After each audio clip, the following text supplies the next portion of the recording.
बाबा जी, आप बात क्यों नहीं करते? लगता है बाबा जी में कोई राज छुपा है। शाहजैन ने सोचा कि बाबा जी से उनकी उदासी की वजह पूछी जाए, लेकिन उन बच्चों की तवज्जो पाने से बाबा जी बहुत खुश नजर आने लगे। अस्सलाम वालेकुम बाबा।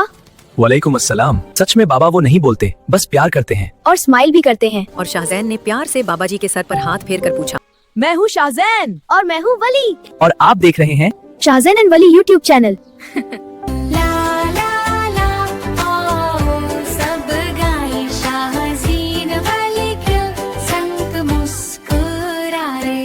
शाहज़ीन वली के संग मुस्कुराए।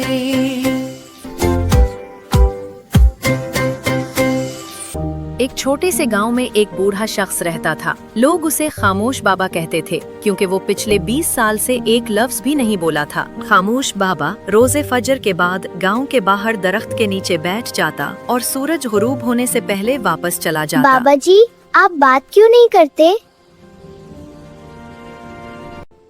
शायद बाबा जी बोलना नहीं जानते। लगता है बाबा जी में कोई राज छुपा है। अच्छा छोड़ो, हम सब खेलने जाती हैं।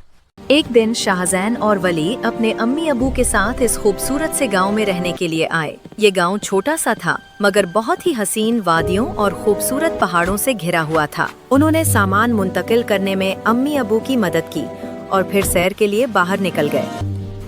वो अभी सैर कर ही रहे थे कि रास्ते में उन्होंने उसी खामोश बाबा जी को देखा जो बहुत ही उदास लग रहे थे। शाहजैन ने सोचा कि बाबा जी से उनकी उदासी की वजह पूछी जाए।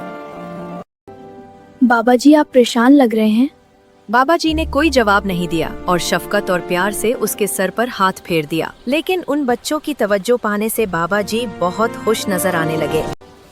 अब शाहजैन और वली अक्सर बाबा जी के पास आते और उन्हें अच्छी अच्छी बातें सुनाते थे। आज मैंने मामा की हेल्प की, मैं भी हेल्प करता होता हूँ।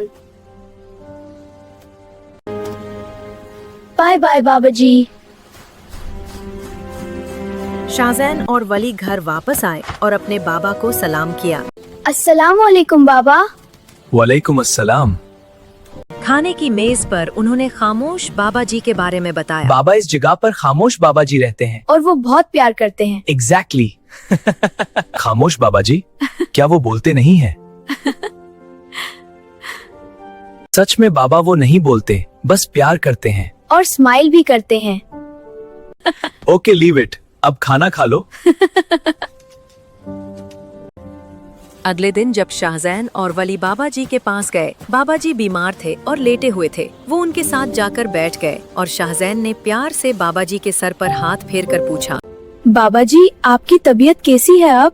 बाबा जी आखिरकार पूरी 20 सालों के बाद बोल पड़े। अब तुम लोग आगे हो ना, मैं ठीक हूँ, परेशान मत हो बच्चों। पहले तो बच्चे बाबा जी को तंदुरुस्त देखकर बहुत खुश हुए और फिर हैरान हुए कि बाबा जी आज कैसे बोल पड़े हैं। असल में बाबा जी खुद नहीं बोलते थे क्योंकि हमारे बुजुर्ग हमसे तवज्जो और प्यार चाहते हैं। अगर हम उन्हें प्यार और तवज्जो देते रहें तो वो बोलते हैं और खुश रहते हैं, वरना वो खामोश बाबा जी की तरह हमेशा के लिए खामोश हो जाते हैं।